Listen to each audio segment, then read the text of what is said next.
Nuevamente, muchas gracias por poderles presentar el trabajo que nosotros realizamos. Prácticamente nos dedicamos a generar proyectos de innovación urbana a partir de diagnósticos participativos. No podemos generar otro tipo de diagnósticos si no hay personas comentando, platicando, compartiendo sus necesidades, compartiendo inclusive sus propios sueños para poder vivir en un espacio mejor. Entonces, vamos a comenzar les vamos a platicar un poquito en donde más podemos generar, compartir experiencias y compartir conocimiento, es en el proyecto del barrio de Tepito, ya que inicialmente se generó como un proyecto aislado, un proyecto en el 2005 de renovar la cultura urbana, ¿ok? Entonces, es a partir de nosotros empezar a trabajar dentro del propio barrio, que es en donde nos dimos cuenta de las propias necesidades como habitantes del barrio. Entonces, vamos a empezarles a platicar cómo se fue generando el plan, el pensamiento de querer hacer algo en el barrio de Tepito, ya que pues prácticamente son muy pocas las instituciones, son muy pocas las personas, son muy pocos los vecinos que estamos luchando en contra de que se deteriore el barrio, de que se vengan a hacer cosas acá al barrio y de que se mejoren sus condiciones de vida. Es como nosotros empezamos a generar proyectos dentro del barrio y empezamos a compartir, dadas las experiencias que teníamos, para con otros barrios y colonias, inclusive en alguno que otro barrio a nivel latinoamericano. Entonces, va a ser interesante poderles platicar cómo se fue dando toda esta experiencia y el porqué del generar un plan maestro, un programa de desarrollo urbano para Tepito, y cómo darles un ejemplo a todos ustedes de cómo se tendría que hacer un diagnóstico participativo innovador. Y innovador tiene que ver con personas, no tiene que ver con otra cuestión, tiene que ver con que detectes a las personas que realmente hay que atender, y a partir de ahí se generan ciertos conocimientos en donde posteriormente se pueden plasmar en varios proyectos. Vamos a platicar del proyecto de Programa Parcial de Desarrollo Urbano, pero desde sus inicios, para ir entendiendo el ejemplo que nosotros en algún momento creemos y consideramos que tendríamos que hacer en otro barrio, en otra colonia, en otro pueblo, con las mismas características en donde sí se le dé voz y voto a las personas que viven esas problemáticas. Comenzamos con la primera, que son los antecedentes. Estas láminas las puse porque en el 2004 la revista Proceso nos hizo una entrevista en donde planteábamos qué era lo que queríamos proponer para el barrio de Tepito desde el 2003-2004. Era una especie de crear espacios públicos, ya que en Tepito el espacio público se vive al 100. Es uno de los lugares en donde el espacio público tiene una rentabilidad impresionante, en donde la gente sabe para qué sirve un metro cuadrado de espacio. Entonces, es interesante cómo el espacio público está atendido al 100, pero está ocupado al 100, pero no está atendido. Es decir, se retribuye mucho a las personas que trabajan en el barrio de Tepito, pero no se les retribuye nada al barrio, no se les regresa nada al barrio. Y estamos hablando de un comercio de casi 60 años de existencia, en donde poco a poco iremos platicando el por qué no se ha dado una alternativa de desarrollo urbano para Tepito, con sus diferentes procesos de urbanización que ha tenido bajo la historia. La que sigue, por favor. Nosotros tenemos una filosofía de vida que es provocar el intercambio de conocimiento entre los que saben y los que saben, porque unos sabemos de unas cosas y otros de otras. Y vaya que nos hemos dado cuenta cuando planteamos esa alternativa de que todos sabemos de todo, en donde cuando empezamos a trabajar en las comunidades, pues no hay una persona que no sepa aportar algo al propio diagnóstico, al propio proyecto que se está realizando. Entonces, para nosotros es importante no dejar nadie atrás. Todas las personas tienen que ver en el diagnóstico participativo. Niños, niñas. Entonces, si me pasas la que sigue, por favor. Tenemos una misión muy clara. Es una misión un poco larga, pero nos convenció, y es por eso que las voy a leer rápidamente, que es transformar comunidades a partir de acciones ciudadanas que mejoren sus espacios públicos a través de la colaboración, fomentando la creación, consolidación y escalamiento de la innovación urbana que contribuyan al desarrollo humano, social, ambiental y económico de México. ¿Por qué ha sido esta misión? Esta misión no nació de la nada y así se ha quedado. Es una misión que con el tiempo se ha ido transformando, porque nos ha enseñado eso, prueba y error. Entonces la misión como está ahorita es una misión actualizada en donde nuestros alcances van más allá que nuestro propio país, porque hemos trabajado en otros lugares en donde hay voluntad política. Y ese es un punto muy importante en nuestro país como para saber en dónde estamos parados en la planeación urbana de nuestro país. Podremos tener el Plan Nacional de Desarrollo, podremos tener planes delegacionales de desarrollo urbano, podremos tener un instituto de planeación o una Secretaría de Desarrollo Agrario, Territorial y Urbano, pero no se está haciendo planeación. ¿Por qué? Porque la planeación se hace con las personas. Y en este caso, no hay una institución que se tome en cuenta a las personas, sobre todo cuando hay que gastar bien el poco dinero que tenemos dentro del gobierno. Siempre hay poco dinero para los proyectos, para desarrollos, para no dejar caer las colonias, barrios y pueblos. Pues entonces, la propuesta que nosotros hacemos a los gobiernos municipales, estatales y federales es que trabajemos de manera coordinada para que ese poco recurso que existe se gaste bien, se gaste exactamente en lo que requiere la gente, en lo que necesitan las personas. Y cuando tú trabajas en una comunidad en donde hay personas grandes, personas de la tercera edad, personas de edad adulta, con jóvenes y niños, siempre hay resultados optimistas y positivos. ¿Por qué? Porque siempre hay propuestas. Y siempre ante una catástrofe, ante una problemática, siempre hay oportunidad de hacer cosas importantes, nuevas. Y esa es la parte que nosotros podemos poner como innovación de nuestros proyectos, porque es a partir de lo que la gente piensa. Y la gente está actualizada. No pensemos que porque no son urbanistas, que porque no son arquitectos, que porque no son psicólogos sociales, antropólogos, etcétera, no saben. Y saben mucho de su espacio, saben mucho de sus comunidades, saben qué les duele. Y eso es bien importante. Es decir, cuando nosotros vamos al doctor, si no sabes qué te duele, el doctor va a ser muy difícil que te diagnostique qué tienes. Tú le debes de dar alguna noción de lo que tienes, de lo que sientes, de lo que vives dentro de tu cuerpo. Pues las personas, los vecinos, la gente que está unida en las comunidades, saben perfectamente qué les hace falta. Pero hay también otra situación. Entonces hablábamos del doctor y del diagnóstico y que es importante saber qué es lo que tienen las comunidades.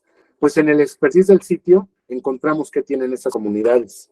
Encontramos a las personas idóneas que nos dicen cuántos años tienen viviendo ahí, cuál es la problemática, cuántos años tienen llevando con esa problemática, etcétera. Es decir, cuando nosotros nos acercamos realmente a trabajar con las personas, lo que ellas te dan es información que vale oro. Y eso es lo que nosotros como profesionales, y no solamente desde una perspectiva como arquitecto o urbanista, sino como diferentes disciplinas, una visión multidisciplinaria, es como nosotros podemos realmente trabajar de manera honesta con la gente. Entonces, en la visión tiene que ver mucho con esto, ser reconocido como un componente urbano que lidera el desarrollo innovador de espacios públicos en la transformación sustentable de las comunidades, desde los barrios de la Ciudad de México para el mundo, promoviendo la sinergia, el desarrollo de talento y la innovación entre nuestro equipo de trabajo. porque es la única manera de transmitir a las personas con las que trabajamos que se pueden hacer proyectos importantes en donde sí les cambia el chip, les cambia el chip en su calidad de vida. La que sigue, por favor. Un poquito de historia para saber qué pasa, cómo nace el barrio de Tepito, dónde nace el barrio de Tepito, cómo se llamaba hace 700 años, hace 600 años. Toda esa situación es importante. Esta metodología con la que nosotros empezamos a generar, no existía una metodología cuando empezamos a trabajar todo este programa y diagnóstico de Tepito, porque no inició formalmente en el 2016, se inició desde el 2008.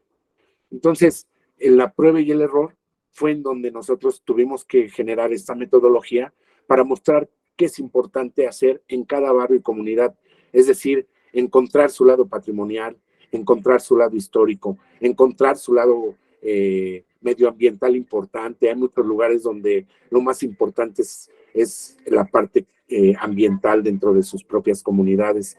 Entonces, es importante ir entendiendo su historia como tal, cómo se va desarrollando, cómo se va transformando ese territorio en sí. Y eso es algo muy importante porque nos da luz verde de cómo entrarle a las infraestructuras de esos lugares. La que sigue, por favor. Ese es un planito que hicimos cuando estaba Miguel Ángel Mancera de jefe de gobierno, en donde lo que estamos proponiendo aquí es qué es lo que significa el barrio de Tepito a nivel Ciudad de México. La importancia económica, la importancia social, la importancia como centralidad urbana y la importancia en la movilidad del propio territorio del barrio de Tepito. Estamos hablando que se encuentra a 10 minutos caminando del centro histórico. Y de repente ver en las condiciones que se encuentra el barrio de Tepito, es ahí donde a nosotros, pues como que no nos gira bien la ardilla el por qué a los alrededores del barrio de Tepito han arreglado, han generado mejores infraestructuras, han arreglado banquetas, calles, iluminación, etcétera, y en Tepito no pasa nada. Es por eso que es constante la prueba y el error, porque también es constante el cambio de gobierno. Entonces, nada más en donde a un político no se le ocurra darle continuidad a los programas que se están haciendo en otros años, en otros tiempos, porque ahí le cortan el hilo a muchos años de trabajo, le cortan el hilo a muchos años de gastar dinero, le cortan el hilo a muchos años de estar generando información. Esas faltas de continuidad en los gobiernos hacen que estos programas de desarrollo urbano se queden obsoletos, o no pasen, o se quedan pendientes. Entonces, tenemos que ir de la mano, gobierno, comunidad y profesionistas, para entender hacia dónde vamos todos y además respetar los tiempos que tiene el propio gobierno, respetar los tiempos que tienen las comunidades y sus maneras de cómo ven el origen de la vida, sus tradiciones, sus propias identidades y su manera de cómo se mueven dentro de su propio territorio. La que sigue, por favor. Ese es un mapa actualizado de cómo se fue dando la historia en el barrio de Tepito, desde la época prehispánica, la época colonial, etcétera. Entonces, es uno de los planos más importantes que debe de tener cualquier territorio, porque nos da información de qué es lo que sí podemos hacer y qué es lo que no debemos hacer. La que sigue, por favor. La planeación urbana, la que sigue, por favor. Le comentaba a Andrea hace un poquito que desafortunadamente nuestra planeación en nuestro país pues dista mucho de ser la que sea un ejemplo, ¿no? Para poder hacer diagnósticos reales. ¿Por qué? Porque si algo se requiere es trabajar con las personas, si es algo que el gobierno poco hace. Y no quiero etiquetar a nadie, simplemente que hace falta trabajo de campo, hace falta trabajo de caminar calles, ¿no? Y que pues, los urbanistas, ingenieros y arquitectos sabemos perfectamente, incluso los psicólogos sociales, antropólogos, trabajadores sociales, sabemos que si no caminamos las calles, no tiene sentido nuestro trabajo, no tiene sentido nuestra profesión. Entonces, ¿qué pasa con estos intereses que hay para planear? Pues que antes que todo hay intereses inmobiliarios, por ahí se escucha que existe un cártel inmobiliario, que es el que no permite que se desarrolle correctamente de acuerdo a las necesidades de las personas, diferentes territorios. Un ejemplo de ellos es Las Granadas, que se encuentran en Polanco, un programa de desarrollo urbano que lo tuvieron que hacer después de haber construido departamentos de 2, 3 millones de dólares. O sea, para que nos demos cuenta cómo estamos al revés en todo ese sentido. Mucha zonificación y pocos proyectos. Hay una total desvinculación con la gente que vive en los lugares. La gentrificación, si por ahí les suena, tiene un poquito que ver. No es mala la gentrificación, pero en la manera en cómo la hace ver el gobierno, sí genera gentrificación mala, porque en algún momento no es mala, no tiene que ser mala por completo. Ejercicios participativos simulados. Hace poquito se dio a conocer que se iba a dar el Instituto de Planeación Democrática y Prospectiva, pero quienes dieron esos talleres y quienes dieron toda esa información no conocían la información, no conocían qué iba a pasar. Entonces, pues el ciudadano se queda con las ganas de querer saber más, pero hace falta darle un respeto al ciudadano. Hace falta, pues, no jugar con él, hace falta ponerlo en un lugar importante, porque a partir de su información es como nosotros los profesionales podemos dar certeza a hacer bien las cosas. Hay desactualización en todos los programas de desarrollo urbano. Le comentaba a Andrea, los programas delegacionales en la Ciudad de México son desde el 2008, para darnos una idea que están totalmente desactualizados. En 15 años la ciudad es otra. Si en una semana, en un mes, en un año se transforma una ciudad, una comunidad, ahora imagínense en 15 años. Y no hay cómo poder volver a generar actualización de estos, porque ya quieren cambiarlos por el nuevo Instituto de Planeación, y que ahora quien haga estos programas de desarrollo sea el Instituto de Planeación. Traen ahí un desbarajuste que es importante comentar, porque también todo nuestro trabajo también depende de que se hagan bien las políticas públicas. La que sigue, por favor. ¿Cómo lo hacemos? Es constante, pero es reiterativo. Es a partir de lo que necesita la gente. Es un trabajo a partir de lo que necesita una comunidad, a partir de lo que sí, de lo que no, porque es importante también comentar que hemos trabajado en comunidades en donde hay gente que no quiere que se trabaje, hay gente que no quiere que se hagan bien las banquetas, las cosas, que no se haga planeación, pero siempre va a haber más gente que quiere vivir bien. Y el que no haya planeación, también en un tema con Andrea, es ahora el porqué de las ciudades, las colonias, los territorios son más inseguros, el por qué hay más violaciones, el por qué hay más muertos, el por qué ahora hay más robos, porque no hay planeación en los espacios públicos, porque no hay planeación en las avenidas, porque no hay conexiones reales entre una comunidad y otra, entre una delegación y otra. Entonces la planeación tiene que ver con eso, con que estemos de acuerdo con el que está enfrente de nosotros, con el que está al lado, con el que está atrás. Y esa parte tiene que ver con cómo convencer a todas estas comunidades de que se deben de dejar a un lado todas estas situaciones negativas que se viven, porque en todos lados hay inseguridad, en todos lados hay secuestro, en todos lados hay robos. Pero si se trabaja con la comunidad, si se empieza a hacer ver que la comunidad tiene voz y voto en estos territorios, las cosas cambian. Siempre lo he dicho, la inseguridad no se trabaja o no se atiende con policías o con pistolas o balazos. Se combate con ojos.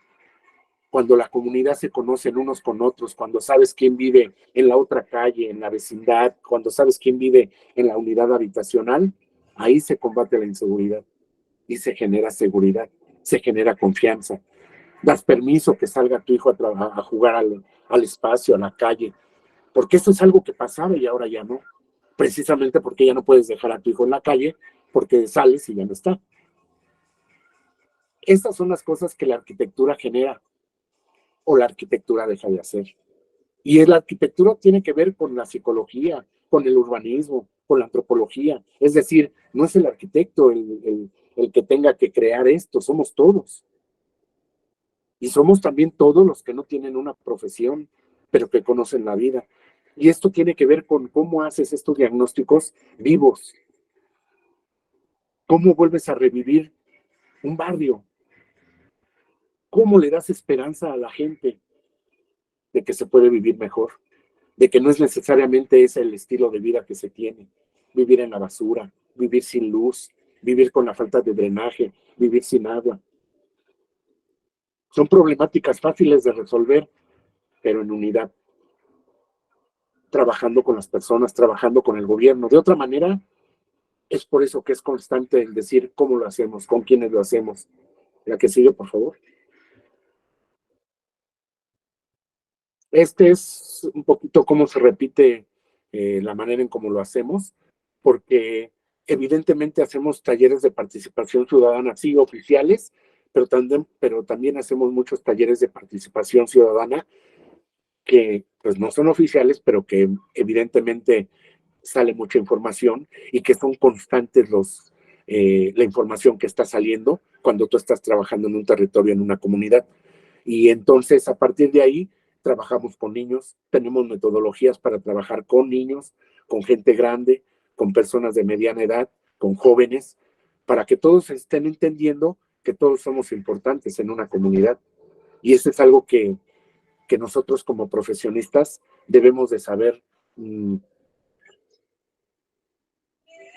transmitir a la gente. Y también hay un hilo delgadito, en donde si el gobierno no accede y no tiene voluntad política, tú te quedas rayando en la loma y muchas veces la gente no cree en tu trabajo.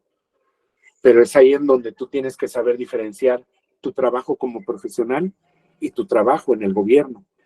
Que si el gobierno no tiene la voluntad política, como nos pasó en el barrio de Tepito, en donde un alcalde da autorización y el siguiente alcalde ya no la da, y el siguiente alcalde se queda con ganas de hacer algo, pero en eso ya estamos hablando de 9 años. Es que el tema que hay que comentar constantemente es ese, el que muchas veces quien está en el gobierno se cree eterno, y pues eterno no hay nadie, simplemente se va la vida y las pocas oportunidades de hacer cosas también se va en la vida. Entonces es importante tomar en cuenta el tiempo y es importante ser asertivo y tener bien preciso lo que quieres hacer en diferentes territorios. La que sigue, por favor. Esta es una de las vecindades que el día que quieran venir a Tepito la hemos de conocer. Esta es una vecindad famosa en donde aquí vivió Chinchín el Tepurocho, que es Armando Ramírez.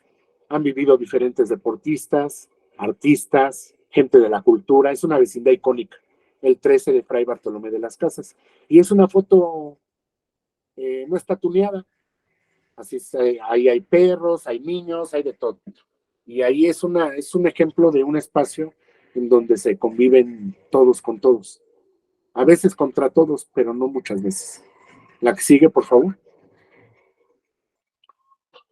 Esta es una manera de mostrar los pasos que podríamos llevar a cabo para poder ya no generar el programa de desarrollo, sino llevar a cabo los proyectos. Es decir, en el diagnóstico salen proyectos importantísimos. Para nosotros es una cartera de proyectos, que muchas veces es difícil que salga una cartera de proyectos porque no salen si no hay un componente de comunidad, si no hay un componente vecinal, si no está la jefa, como le decimos aquí en el barrio, ¿no? Que siempre quiere participar y que hay que ir por ella, porque de lo contrario ya no sale de su casa si no vamos y le hacemos la invitación. Ese tipo de cuestiones de labores entre trabajo social, entre antropología social, entre el arquitecto, entre el urbanista, eso fue lo que hicimos en el barrio de Tepito, un trabajo multidisciplinario. Y es por eso que lo mostramos tal cual, porque es el que mejor podemos dar un conocimiento más allegado a la realidad, allegado a lo que estamos viviendo en las calles. Porque de repente, pues presentamos proyectos muy bonitos y renders muy padres, y se ve muy padre la presentación, todo oscuro y una pantalla gigante, y con 200, 300 personajes ahí viendo las presentaciones, pero quienes van a vivir ahí, no existen las personas que tengan que ver con esa percepción del espacio. Entonces, para nosotros es importante constantemente hacer ver que si no hay personas, que si no hay comunidad, que si no hay niños, que si no hay gente grande participando en todo este proceso de innovación urbana, de innovación y metodología barrial, pues nosotros no tendría sentido nuestro trabajo. Entonces es constante lo que nosotros tenemos que estar diciendo en esta presentación y en nuestro trabajo, que es en donde lo hacemos real. La que sigue, por favor. La alineación institucional es muy clara, es desde nuestro Plan Nacional de Desarrollo y evidentemente, pues, dando palos de ciego, diría mi abuelita, pero no a nivel nacional, a nivel internacional. Y pues de repente le dimos a uno, ¿no? Y uno de ellos fue los Objetivos de Desarrollo Sustentable de la nueva Agenda Urbana. Sabemos que la ONU Habitat es un tiburón enorme, gigantesco, pero chimuelo. No muerde. Y si te muerde, te hace cosquillas. Entonces la ONU Habitat lo único que le hace a los gobiernos es hacerle cosquillas. Y si no hay conciencia medioambiental, humana, sustentable y territorial, pues evidentemente los gobiernos a nivel mundial se burlan, porque ahora que me daba cuenta, fuimos a 4 alcaldías y no necesariamente las centrales, y nos encontramos con la noticia de que no conocían los objetivos de desarrollo sustentable. Entonces, no es malo, es peor, es peor, porque es algo que nuestras instituciones deben de ir conociendo, porque son mensajes de todo el mundo para poder hacer bien las cosas. Sí, tropicalízalo, hazlo a tu manera, pero evidentemente mejora las condiciones de vida de tu pueblo. Y ese es un pendiente que se tiene a nivel institucional. La que sigue, por favor.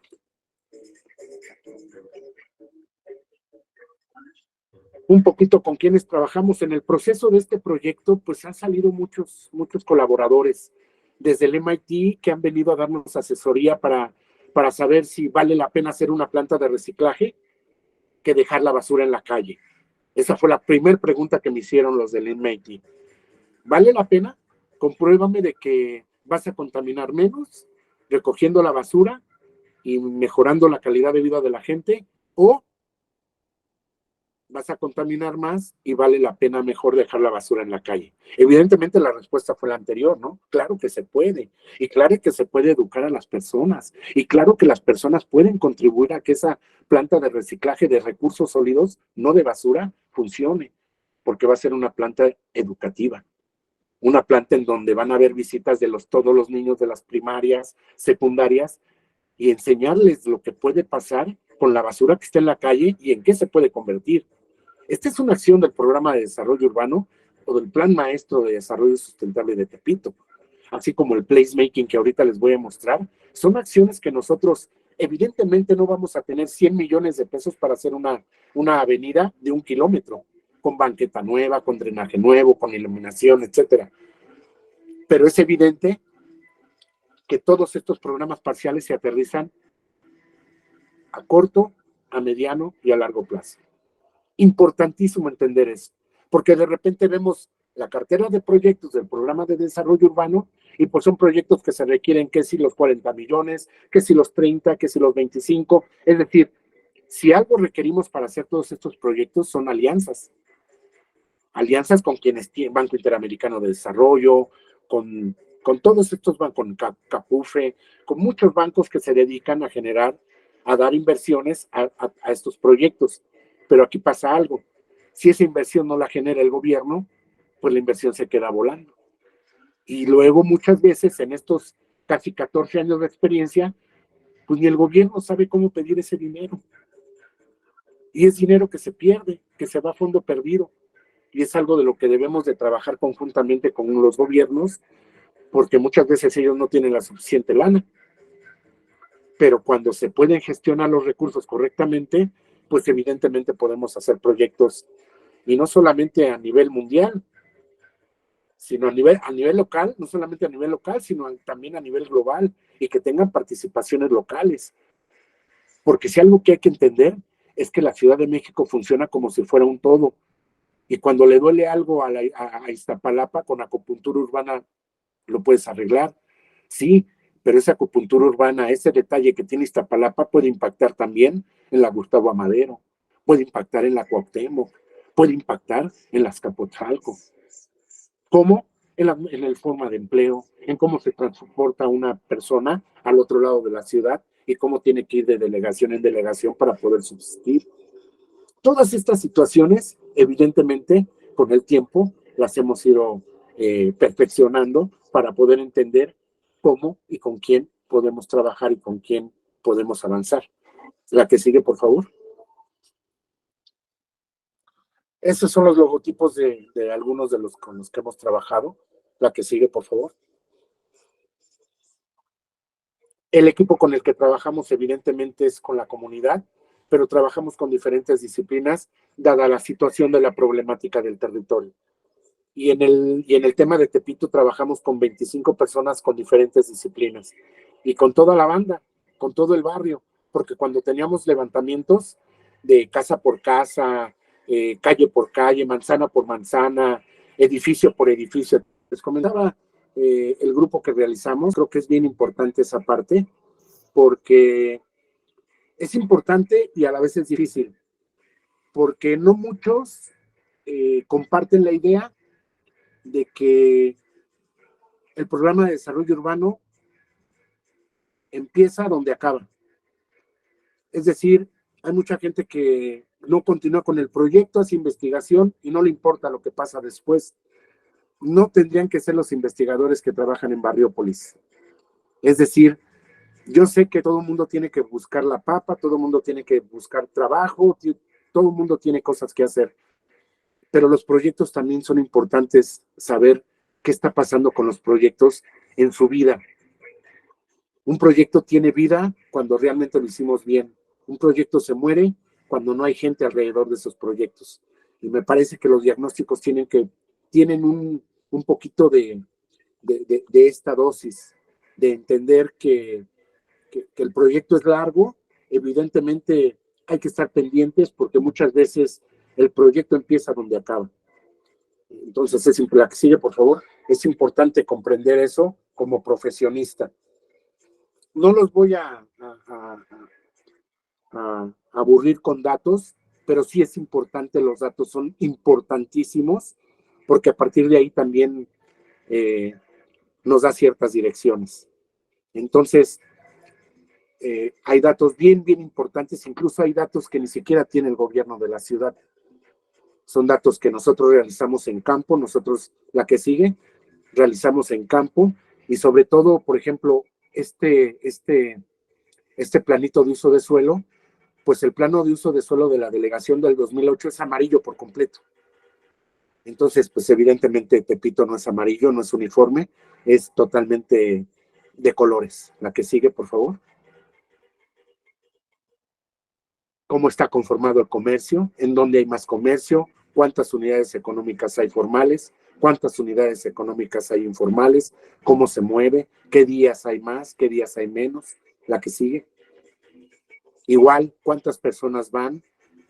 Mujeres, hombres, ¿qué edad tienen? ¿A qué hora van más? ¿A qué hora van menos? ¿En cuánto tiempo están ahí?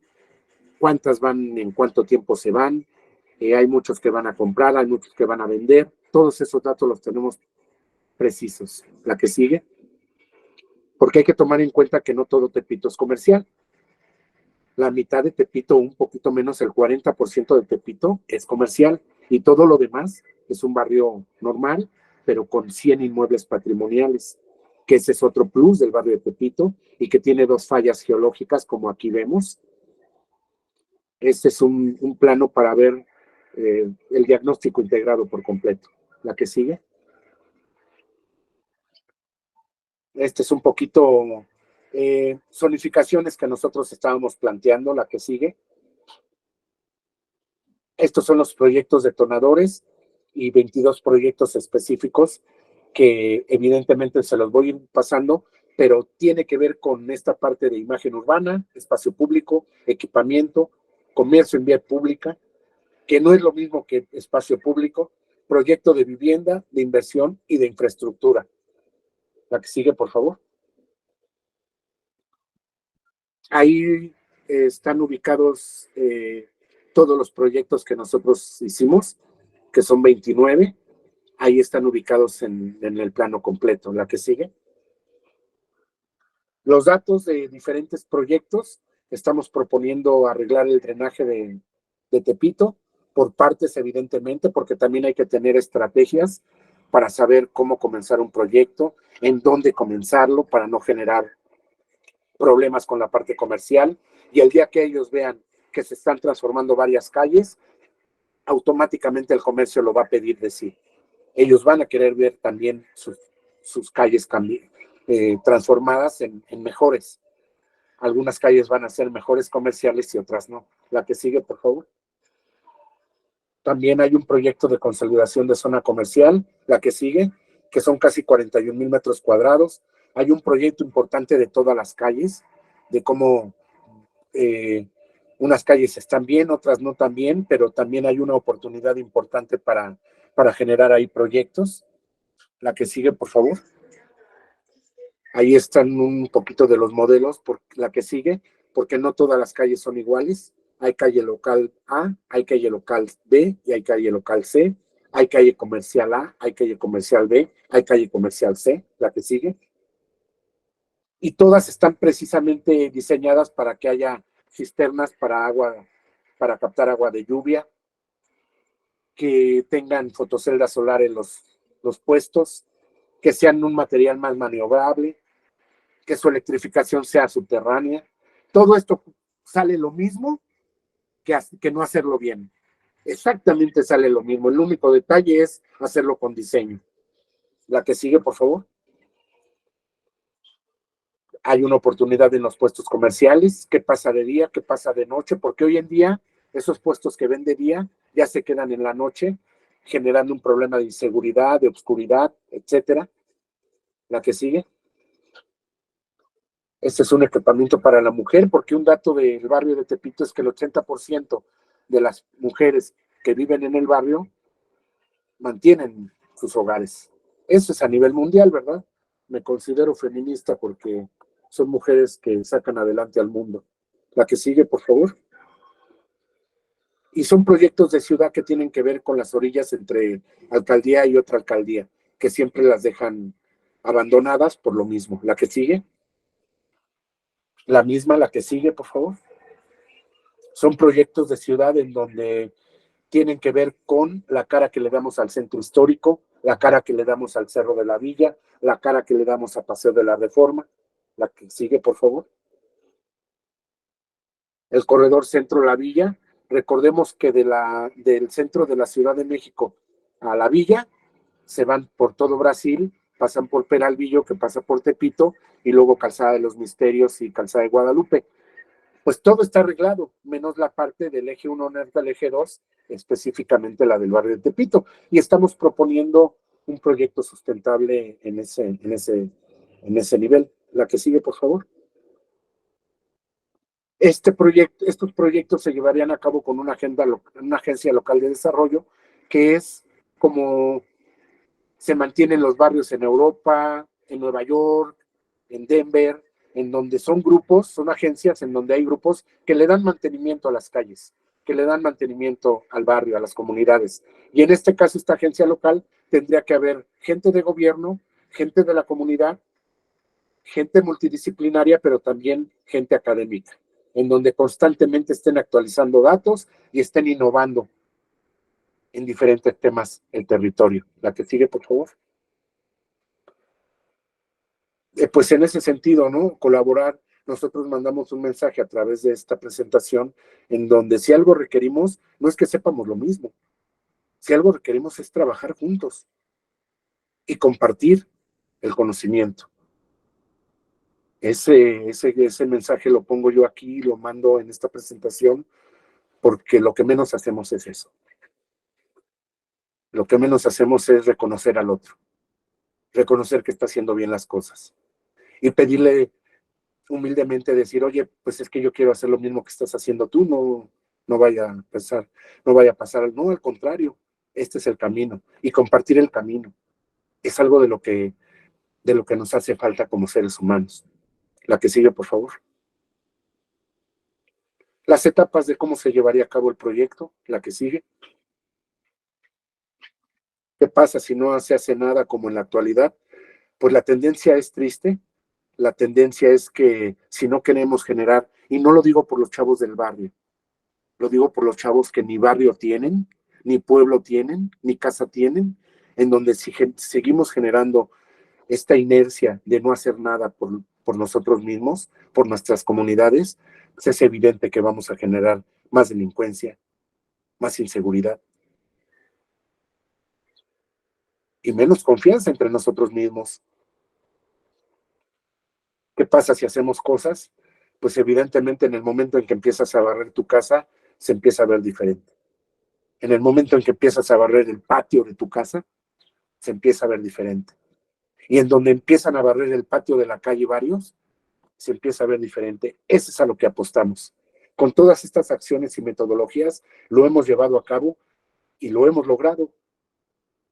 Aquí los que nos han quedado a deber son las instituciones, porque nosotros ya tenemos un programa de desarrollo urbano, nos han nombrado en otros países, en otras instituciones, nos han nombrado, nos han dicho que están haciendo bien las cosas, pero pues nuestro gobierno, hay que mandarles el mensaje desde muchos lugares de que queremos trabajar con ellos, queremos coadyuvar con ellos y no queremos quitarles su trabajo, al contrario, queremos trabajar para mejorar la calidad de vida de los barrios. Ya no hablemos de la ciudad, porque de repente las presentaciones o estos grandes congresos de las ciudades, pero pues por alguna chingada calle tendríamos que empezar, por alguna esquina, en algún barrio, en algún pueblo tendríamos que empezar. Y no se aterriza eso, se queda en que sí hay grandes proyectos de ciudades, smart cities, ¿no? Ciudades inteligentes. Está muy bien la tecnología, pero es esencial la naturaleza. Está muy bien el Wi-Fi, pero es esencial el que el ser humano esté bien. Entonces, para poner la balanza correcta, la que sigue, por favor, para saber hacia dónde estamos trabajando, hacia dónde queremos caminar. Estas son fotografías del trabajo que hemos realizado, tanto a nivel México como en otros lugares. La que sigue, por favor. Entonces, pues nuevamente les quiero agradecer esta invitación de poder presentarles nuestro trabajo, de poder compartirlo, de poder también decirles que estamos para servirles y que lo que requieran de nosotros estamos en la mejor disposición de poder compartir todos estos conocimientos